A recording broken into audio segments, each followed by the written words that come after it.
how solar cooking works. We use what we call the D.A.R.E method. And the word D.A.R.E, D-A-R-E, represents 4 concepts that are important to solar cooking.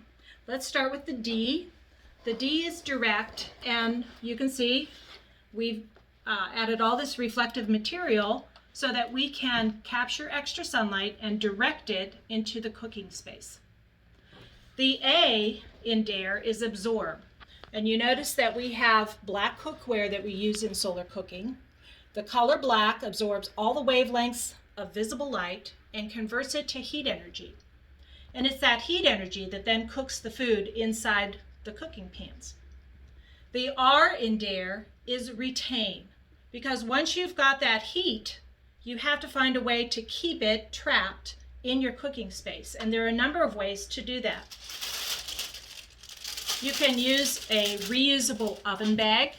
Place your pan in the oven bag, close it up, and that will retain the heat. Or you can use Pyrex bowls, inverted. Place your cooking pan inside the bowl, and another one on top. And that also retains the heat. And another way is to use a polycarbonate sleeve in the shape of the pan that you slide the pan down into, and that retains the heat, as well as the lid on top. And this is a really good setup, both of these, because it raises the pot up off the base a little bit, and that's much more efficient for solar cooking in this panel oven.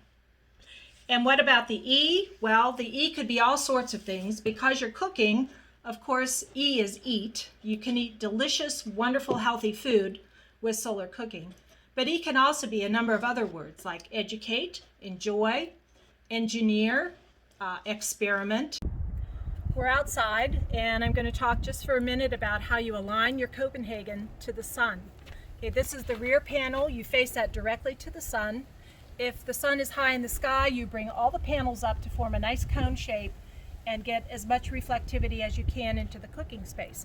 But this afternoon, we're working with a low sun, so I'm going to lower these panels, the front panels.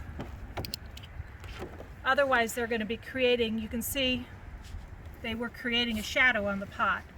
So I can lower them pretty much all the way down, and that allows the sun to hit the pot directly and also receive the reflection from the panels surrounding it on the sides and the back.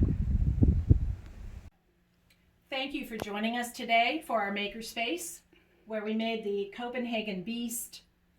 If you're interested in this oven, please know that it doesn't have to be this big. The original Copenhagen by Sharon Clausen has 15-inch panels, and we've also made a kids version with 11-inch panels.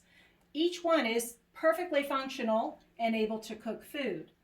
We have these and many other designs that you can access at our website, gdsnonprofit.org, and click on Solar Education Project. And happy solar cooking. Bye-bye.